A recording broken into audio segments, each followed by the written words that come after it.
한상우, 올해 61, 한국에서 건설업으로 이름을 알린 기업가였습니다.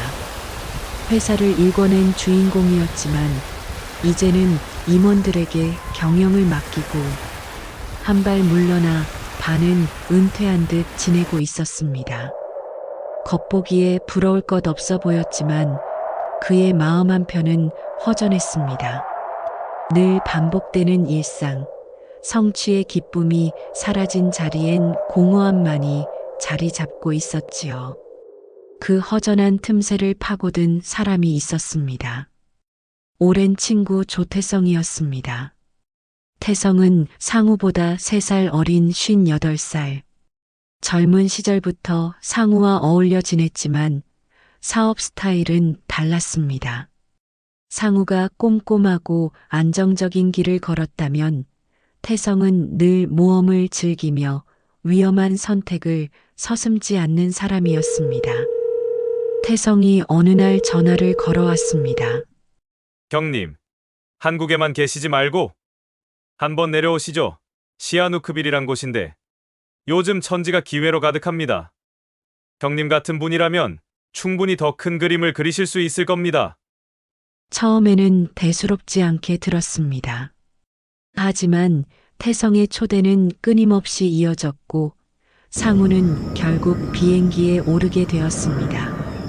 서울에서 시아누쿠빌로 가는 직항은 없었습니다. 푸놈펜 공항에 내려 태성이 준비해둔 검은 리무진에 올랐습니다.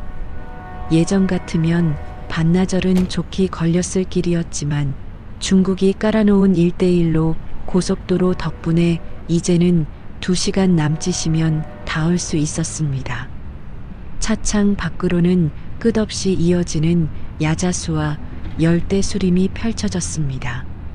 시원하게 뚫린 고속도로 위로 리무진은 바람을 가르며 달렸고 상우는 창가에 앉아 묘한 기대감을 느꼈습니다. 태성이 와인잔을 건네며 말했습니다. 형님, 이 길 끝에는 다른 세상이 기다리고 있습니다. 한국에선 절대 맛볼 수 없는 세상 말이지요.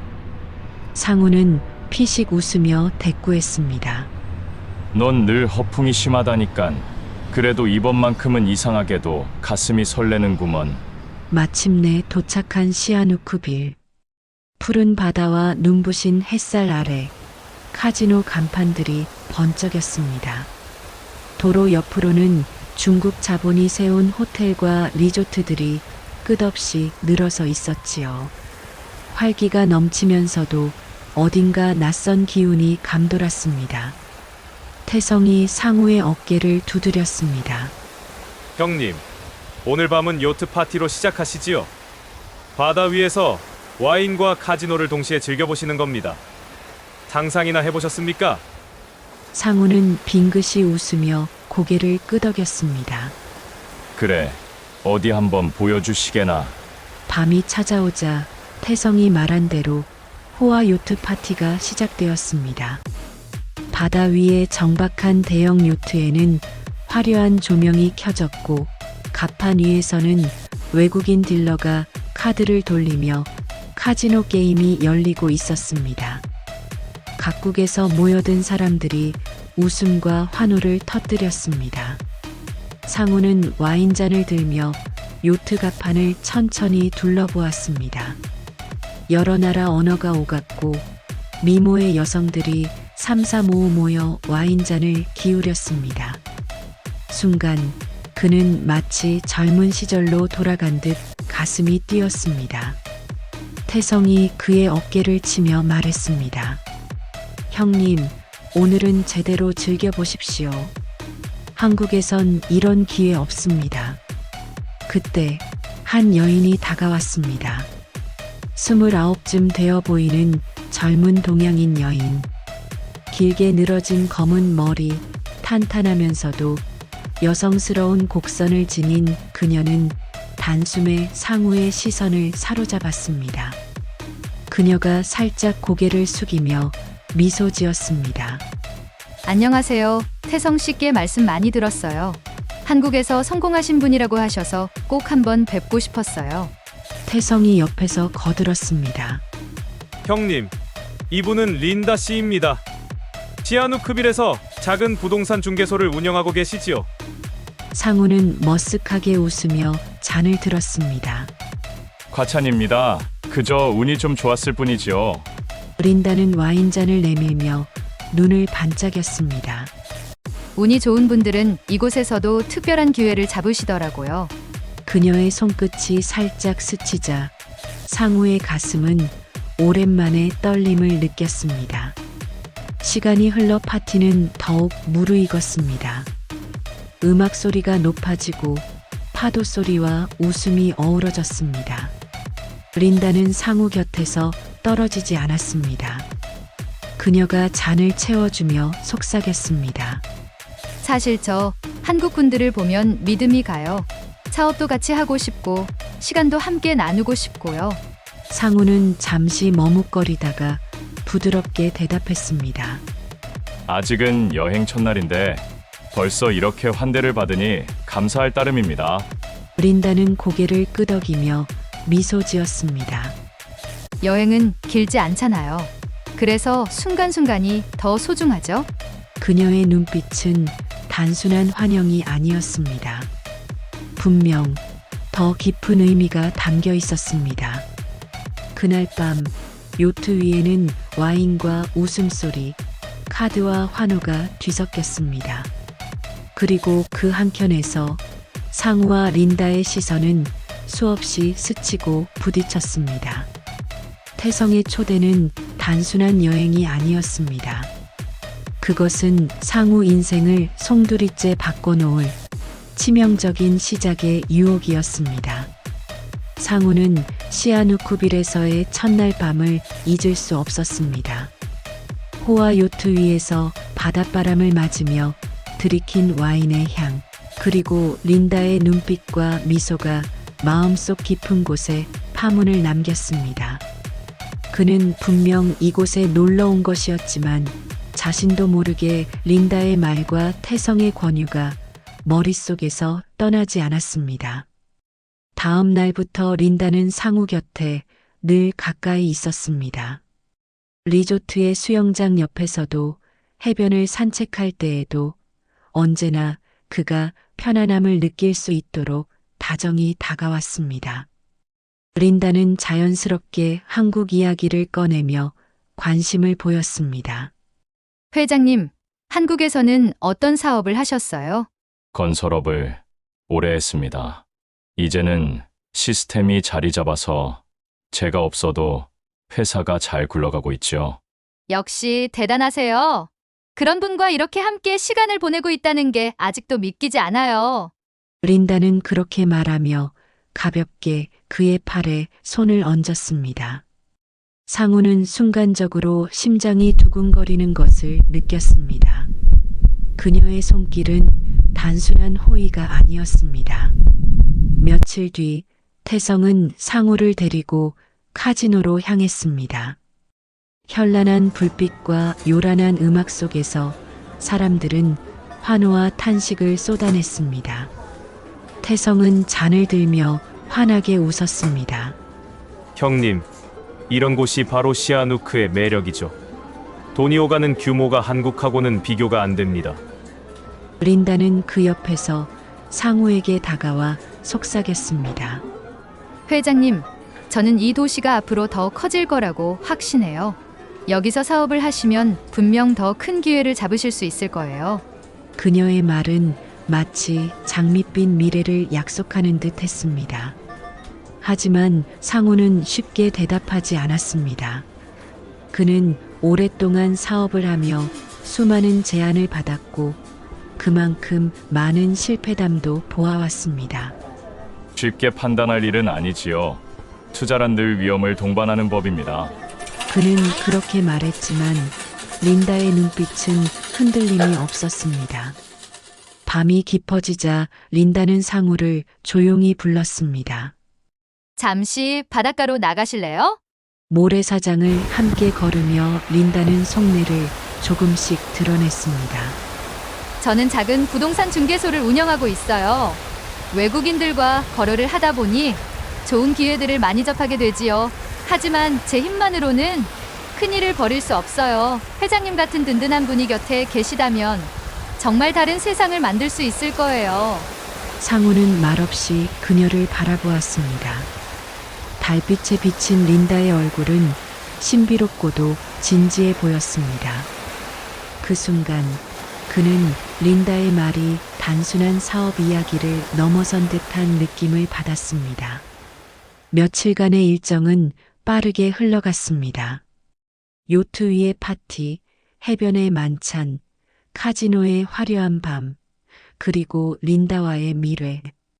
그녀는 그의 마음을 파고들었고 상우는 점점 빠져들고 있었습니다. 그러나 동시에 그는 스스로를 다잡으려 했습니다. 이건 단지 여행이다. 현실과는 별개다. 그렇게 자신을 설득했지만 린다와 눈이 마주칠 때마다 그 다짐은 쉽게 무너졌습니다. 일정이 끝나갈 무렵 공항으로 향하는 길에서 린다는 마지막으로 그에게 다가와 조용히 말했습니다.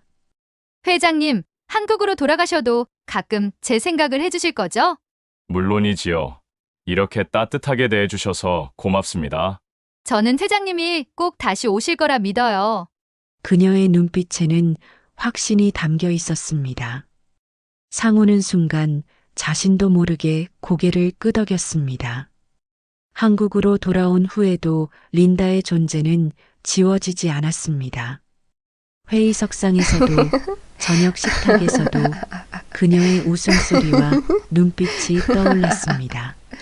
스마트폰을 열 때마다 그녀의 메시지가 기다리고 있었습니다. 잘 지내고 계세요, 회장님? 여긴 여전히 바다바람이 따뜻해요. 언제 다시 오시나요? 제가 보여드리고 싶은 곳이 많습니다. 저는 회장님을 믿어요. 꼭 함께 하고 싶습니다. 짧은 메시지들이었지만 상우의 마음을 흔들기에는 충분했습니다. 그는 점점 린다를 그리워했고 그녀의 곁으로 다시 가고 싶다는 마음이 커져갔습니다. 그때 태성에게서 전화가 걸려왔습니다. 형님, 좋은 소식이 있어요. 중국인들이 벌써 이 지역 토지를 매입하기 시작했어요. 제가 형님께 드린 말이 현실이 되고 있습니다. 지금이 기회입니다. 너무 늦기 전에 들어오셔야 합니다. 상우는 깊은 한숨을 내쉬었습니다. 가족들에게는 도저히 말할 수 없었습니다. 린다와의 관계가 엮여 있는 상황에서 투자를 논한다는 것은 더더욱 불가능했습니다. 하지만 그의 마음은 이미 결정을 향해 기울어가고 있었습니다. 상우는 알았습니다. 자신이 린다와 태성의 말에 흔들리고 있다는 것을. 그러나 동시에 그는 멈출 수 없다는 것도 알고 있었습니다.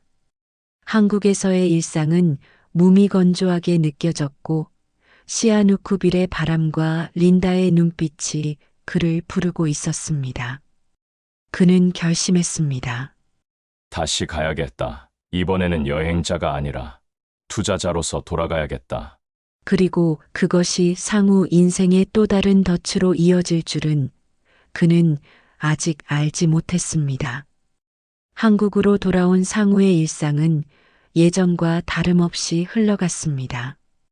회의는 예정대로 열렸고 임원들은 보고서를 내밀었으며 회사는 안정적으로 굴러가고 있었습니다.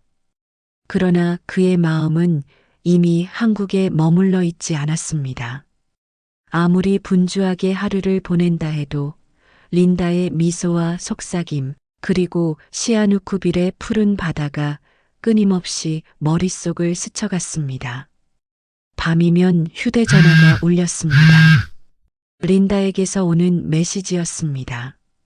회장님, 오늘도 무사히 하루 보내셨나요? 저는 회장님이 다시 오시길 기다리고 있어요. 이곳 바람은 여전히 따뜻합니다. 회장님과 함께라면 더 특별할 텐데요. 짧은 문장들이었지만 상우의 마음을 흔들기에는 충분했습니다. 린다의 말은 단순히 인사에 그치지 않았습니다.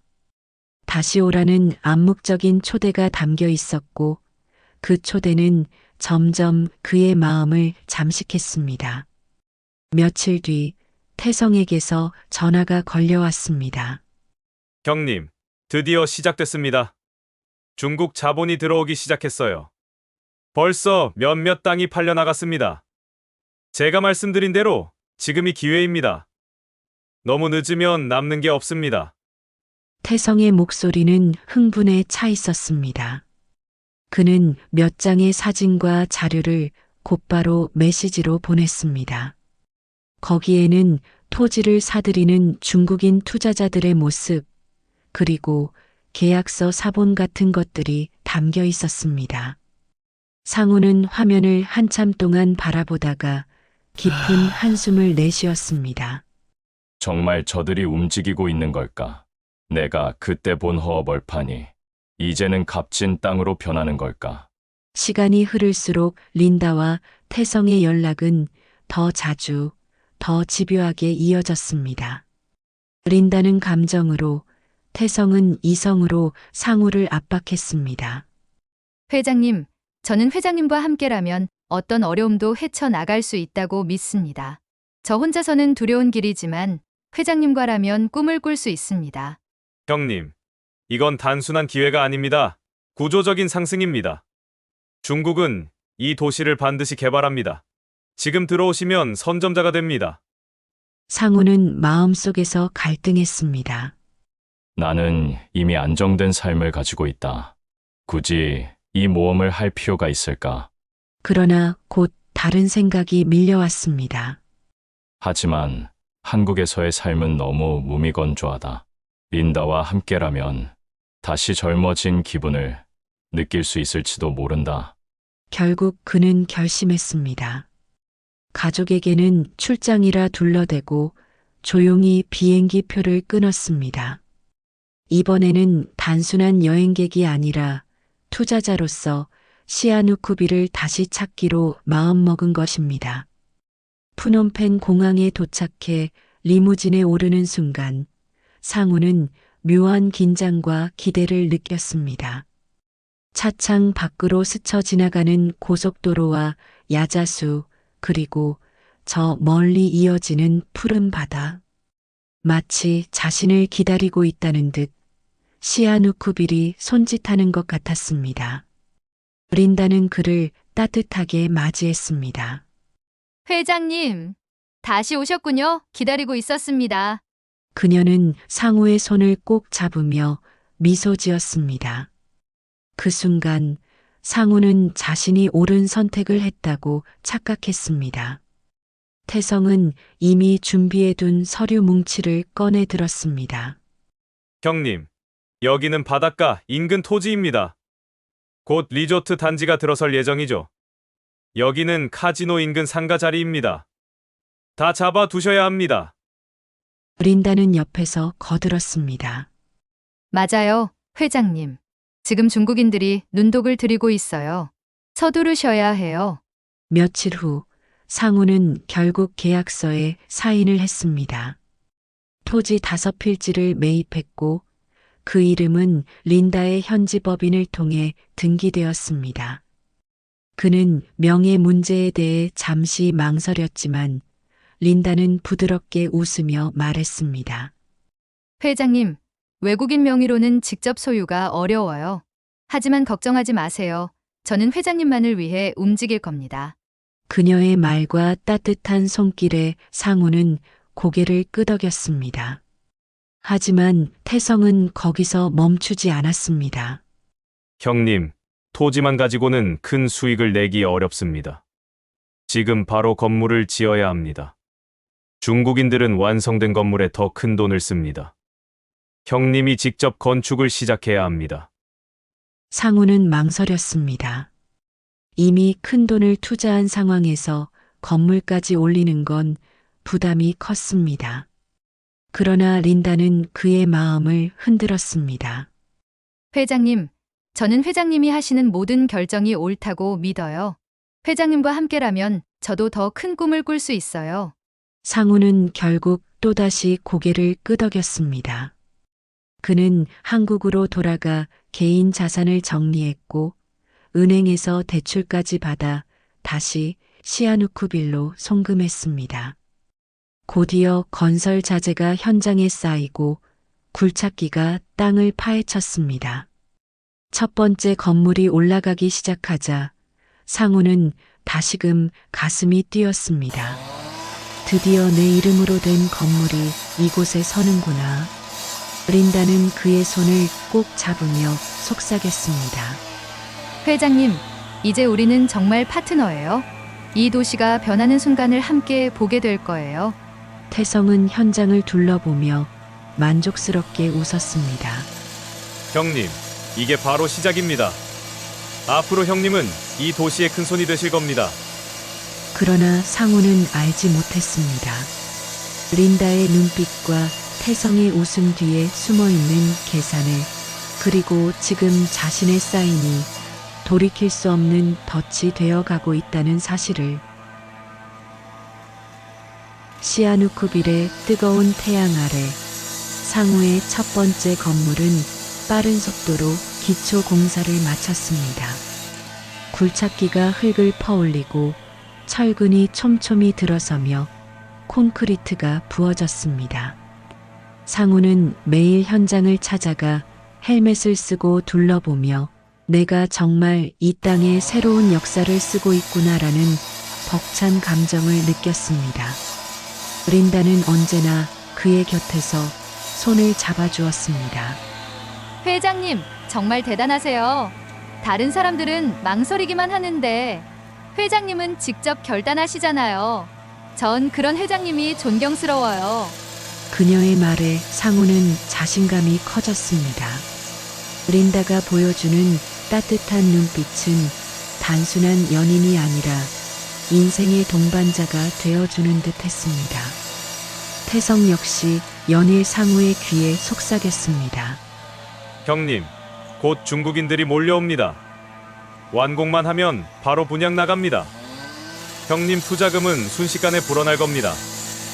여기는 기회의 땅이에요.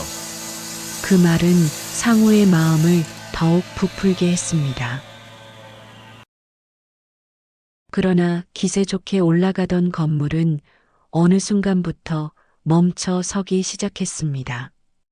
이유는 간단했습니다. 코로나의 그림자가 서서히 전 세계를 뒤덮기 시작했기 때문이었습니다. 처음엔 단순한 소문이었습니다. 중국에서 이상한 전염병이 퍼지고 있다더라. 상우는 대수롭지 않게 넘겼습니다. 그러나 시간이 지날수록 그 소문은 현실이 되었고 곧 국제선 항공편이 하나둘 막히기 시작했습니다. 시아누쿠빌의 거리는 점점 외국인 관광객들의 발길이 줄어들었습니다. 태성은 그럼에도 낙관적인 표정을 지었습니다. 형님, 이건 잠깐일 뿐입니다. 곧 지나갈 겁니다. 지금은 그냥 버티면 됩니다. 하지만 며칠이 지나자 상황은 급격히 악화했습니다. 공사 현장은 인부들이 하나둘 빠져나가기 시작했습니다. 중국에서 들어오던 자재는 더 이상 항구에 도착하지 않았고 현지 조달 비용은 순식간에 치솟았습니다. 린다는 상우의 손을 잡고 불안한 눈빛을 보냈습니다. 회장님, 공사가 멈추면 안 돼요. 여긴 지금 회장님의 꿈이 세워지고 있는 곳이에요. 어떻게든 방법을 찾아야 해요. 상우는 애써 그녀를 안심시키며 말했습니다. 걱정하지 마요, 린다. 내가 방법을 찾겠습니다. 지금까지도 버텨왔잖아요. 그러나 속으로는 깊은 혼란에 빠졌습니다. 이 사태가 길어진다면 자금은 어떻게 하지? 이미 한국에서 끌어올 수 있는 자금은 다 써버렸는데. 몇 주 뒤 시아누쿠빌의 도시는 완전히 다른 모습으로 변했습니다.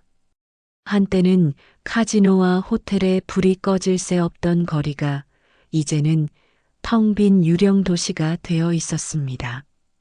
화려하게 빛나던 네온 사인은 꺼졌고 거리에 늘어서 있던 중국인 관광객은 사라졌습니다. 상우는 황량한 거리를 걸으며 중얼거렸습니다. 이게 불과 몇 달 전에 그 도시가 맞단 말인가? 곳곳에 짓다만 건물들이 유령의 건물처럼 삐죽이 서 있었고 그 사이사이에는 잡초가 무성하게 자라나기 시작했습니다.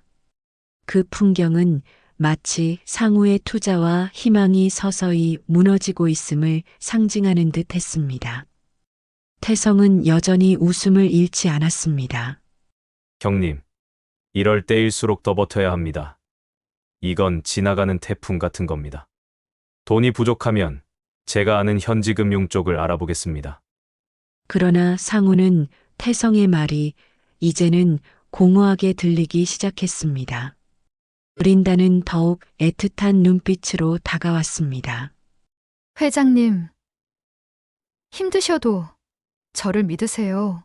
저는 회장님 곁에 있을 거예요. 어떤 일이 있어도요. 그녀의 눈물 섞인 말에 상우는 잠시 위안을 얻었지만 동시에 마음 한쪽에선 두려움이 엄습했습니다.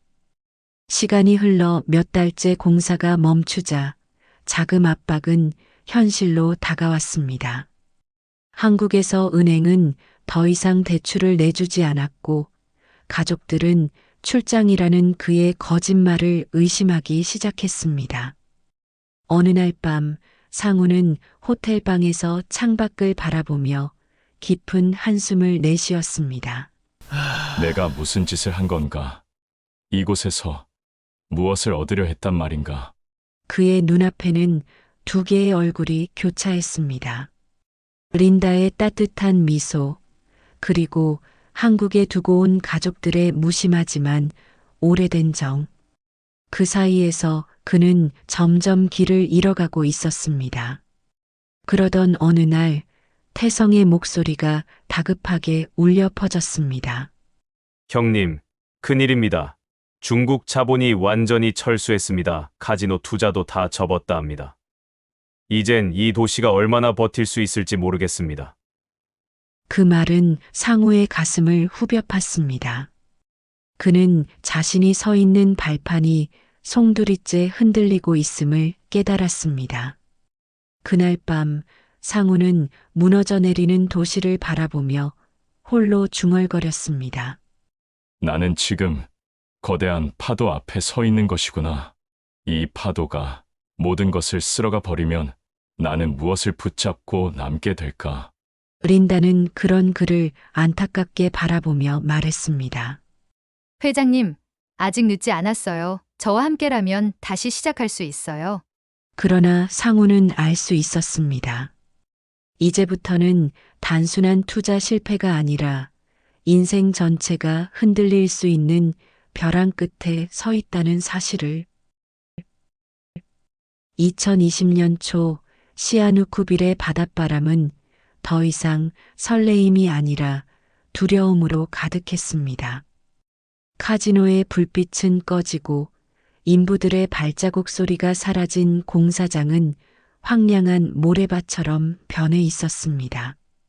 그리고 그 고요한 침묵은 하루 이틀이 아니라 무려 2해 가까이 이어졌습니다.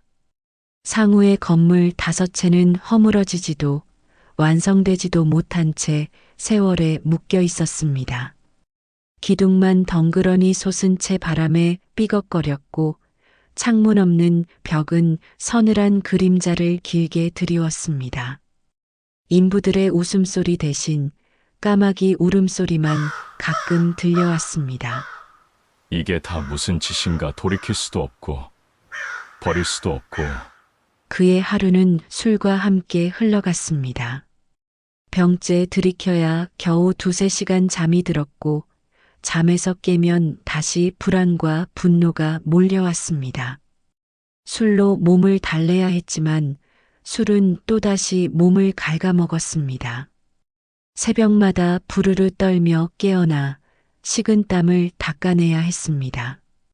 회장님, 제발 조금만 줄이세요.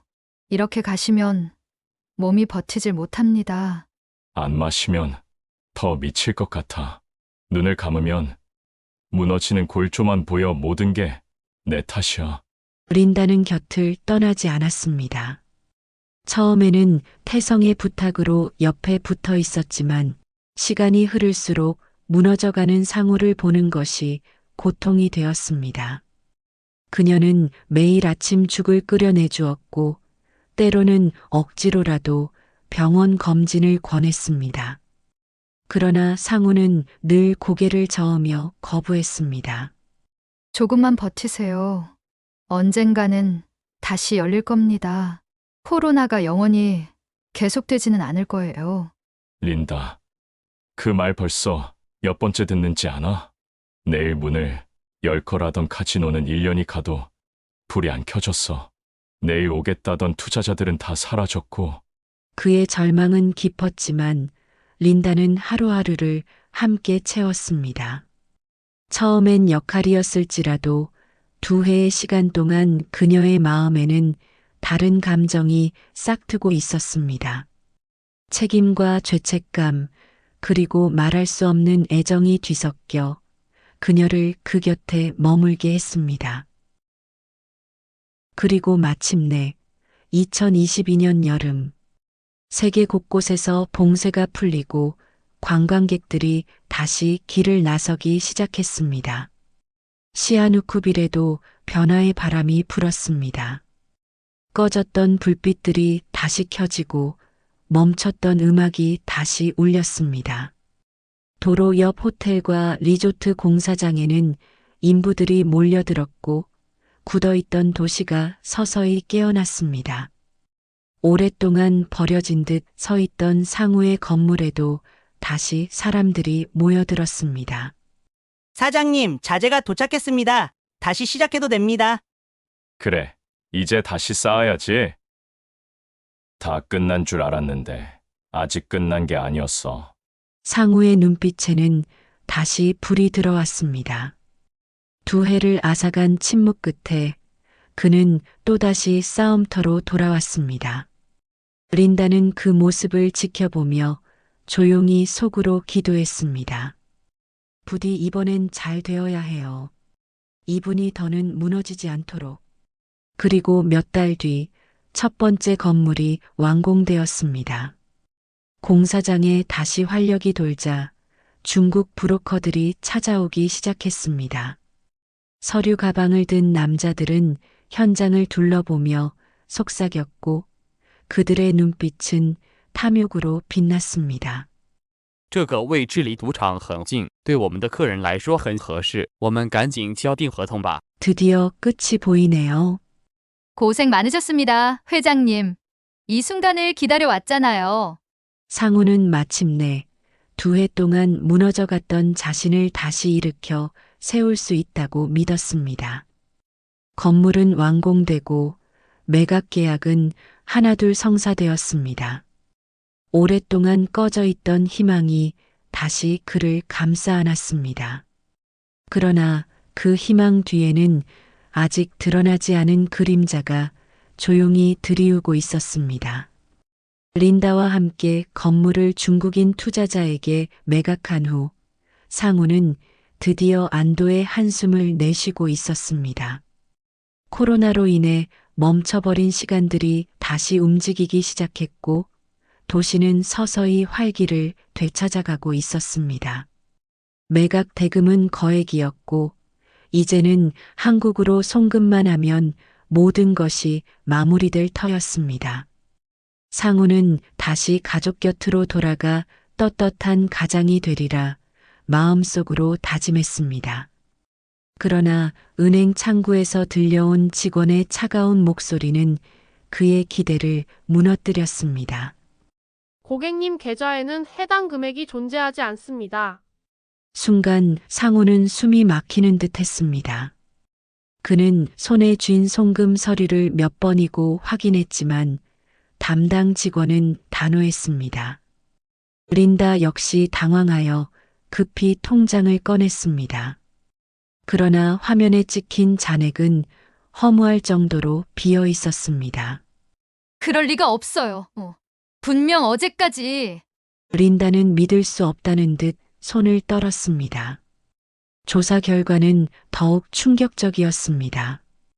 태성이 처음부터 이중 통장을 만들어 두었고 린다의 명의 계좌를 관리하는 척하면서 사실상 모든 자금을 비밀 계좌로 빼돌린 것이었습니다. 상우는 머리가 멍해졌습니다. 그동안 믿고 의지했던 친구의 얼굴이 떠올랐고 함께 술잔을 부딪히며 나눴던 약속들이 허망하게 무너져 내렸습니다. 린다는 오열했습니다. 저도 몰랐어요. 태성 씨가 저까지 속였어요. 저는 그저 그의 지시대로 했을 뿐이에요. 하지만 상우 씨, 제가 점점 진심으로 사랑하게 된 건 사실이에요. 그건 거짓이 아니에요. 상우는 분노보다 깊은 허무에 빠졌습니다. 배신감이 몸을 에워싸는 순간 가슴이 조여오는 듯했고 곧 쓰러져 의식을 잃었습니다. 병원 검사 결과는 위암 판정이었습니다.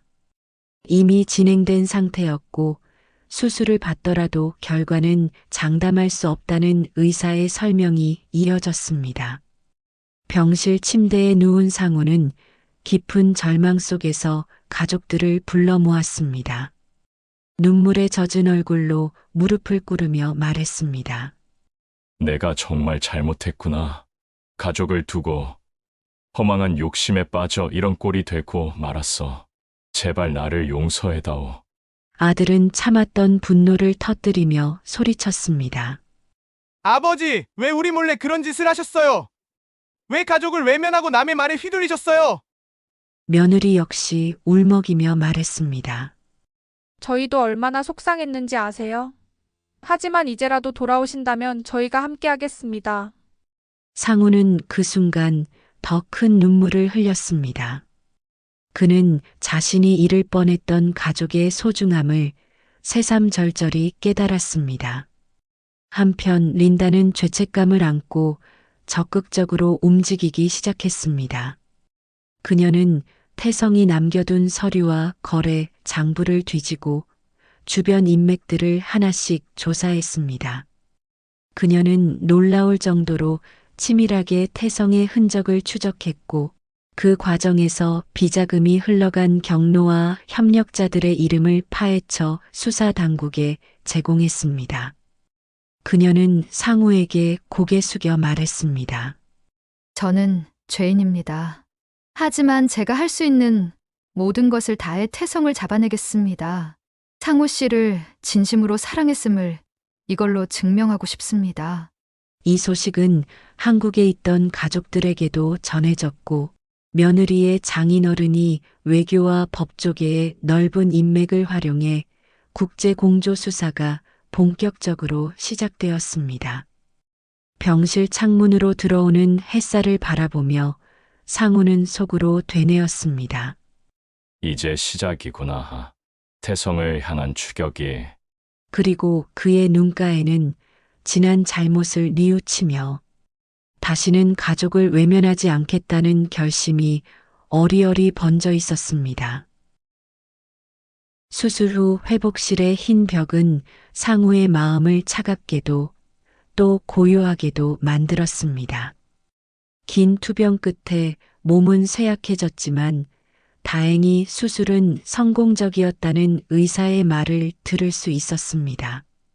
그러나 상우는 여전히 긴 터널 속을 걷는 기분이었습니다.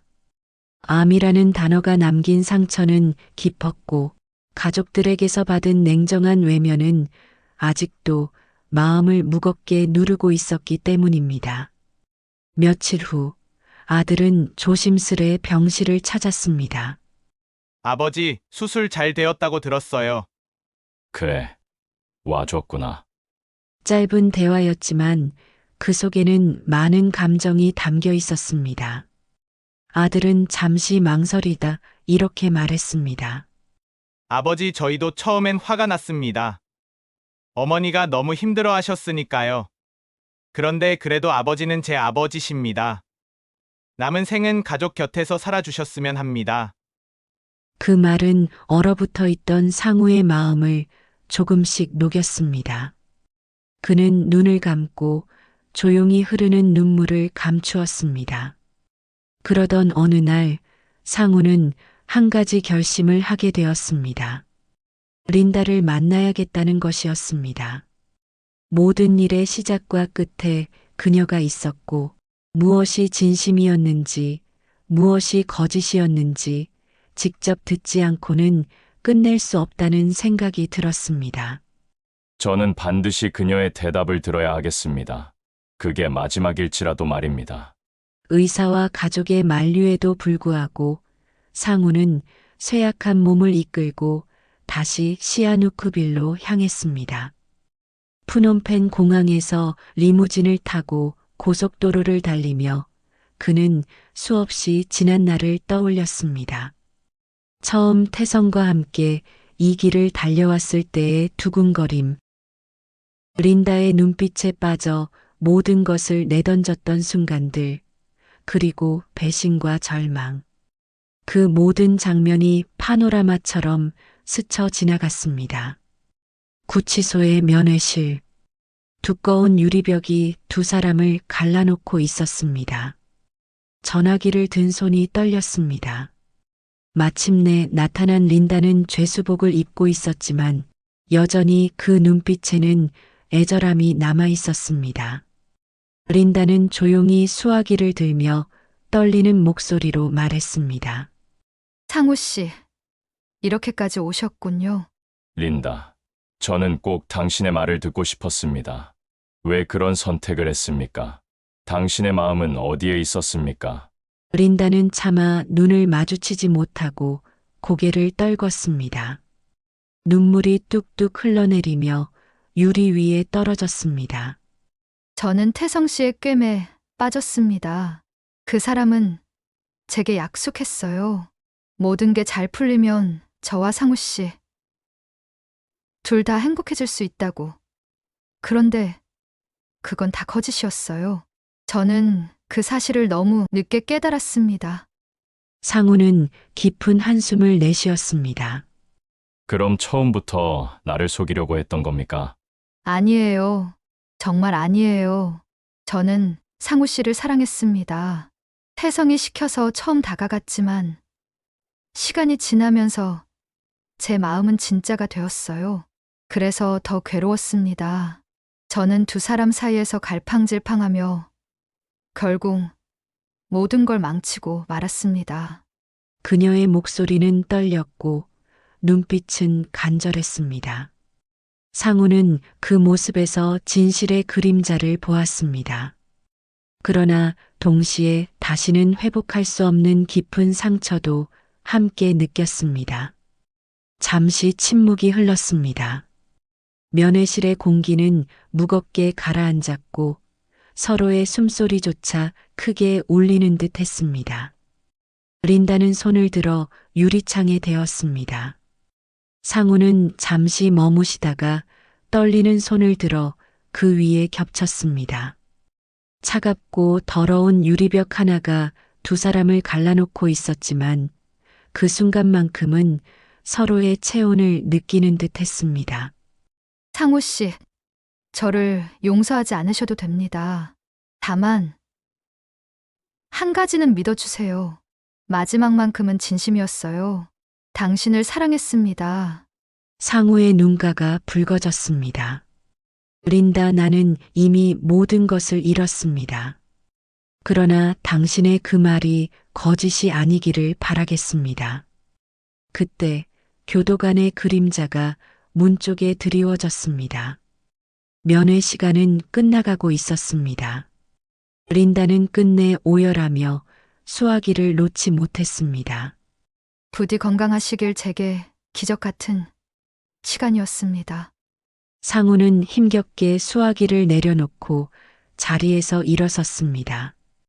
마지막으로 돌아보니 린다는 눈물로 젖은 얼굴로 여전히 유리에 손을 대고 있었습니다. 그는 천천히 그러나 굳게 발걸음을 돌렸습니다. 한국으로 돌아온 상우는 가족들에게 고개 숙여 사과했습니다. 내가 너무 어리석었어. 가정을 지키지 못하고 욕망에 눈이 멀어 모든 것을 잃을 뻔했어. 나에게 마지막 기회를 준다면 남은 생은 오롯이 가족만을 위해 살겠소. 아내는 오래 침묵하다가 천천히 입을 열었습니다. 당신이 진심으로 뉘우친다면 저도 남은 세월은 함께하겠습니다. 하지만 다시는 우리를 배신하지 말아요. 아들은 울컥하며 아버지를 껴안았습니다. 그 품 안에서 상우는 오랜만에 따뜻한 눈물을 흘렸습니다. 그 후 태성은 국제공조 수사 끝에 태국 다라사코의 은신처에서 붙잡혔습니다. 그의 도박빚과 사기 행각이 낱낱이 드러났습니다. 린다는 태성의 공범으로 법의 심판을 받았으나 동시에 태성 체포에 협력한 공로도 인정받아 형량이 줄어들었습니다. 그러나 결국 철창 안에 남아야 했습니다. 상우는 더 이상 그녀를 찾아가지 않았습니다. 린다의 마지막 눈빛을 가슴 깊이 간직한 채 이제는 가족과 함께하는 평범한 일상 속으로 돌아왔습니다. 인생은 언제나 우리가 예측하지 못한 방향으로 흘러갑니다. 다시 젊음을 느끼고 싶다는 작은 갈망. 그 틈을 파고든 달콤한 유혹은 한 남자의 삶을 송두리째 바꾸어 놓았습니다. 돈과 욕망, 사랑과 배신 그 모든 것의 끝에서 그는 결국 깨달았습니다. 진정 지켜야 할 것은 화려한 부도, 눈부신 성공도 아닌 바로 가족의 사랑이었다는 것을요. 우리는 흔들립니다. 때로는 욕망에 무너지고 달콤한 유혹에 눈이 멀기도 합니다. 그러나 시간이 흐른 뒤 끝내 남는 것은 진실뿐입니다. 상우가 마지막에 붙잡은 것은 다시 돌아온 가족의 품이었습니다. 상처와 배신은 있었지만 진심 어린 사과와 용서는 또 다른 기적을 만들어냈습니다. 린다의 눈물 섞인 고백은 거짓이었을까요? 진심이었을까요? 그 답은 이제 알 수 없습니다. 그러나 그 순간만큼은 그녀 역시 한 인간으로서 진심으로 사랑했을지도 모릅니다. 삶은 두 번째 기회를 쉽게 주지 않습니다. 하지만 용서를 구하고 용서를 베푸는 순간 우리는 스스로에게 두 번째 삶을 허락할 수 있습니다. 이 이야기는 단순한 배신과 복수가 아닙니다. 넘어지고 다시 일어서는 한 인간의 이야기입니다. 그리고 우리 모두에게 던지는 묵직한 질문입니다. 당신에게 진정 소중한 것은 무엇입니까? 이 질문은 당신 마음속에서 오래도록 메아리칠 것입니다.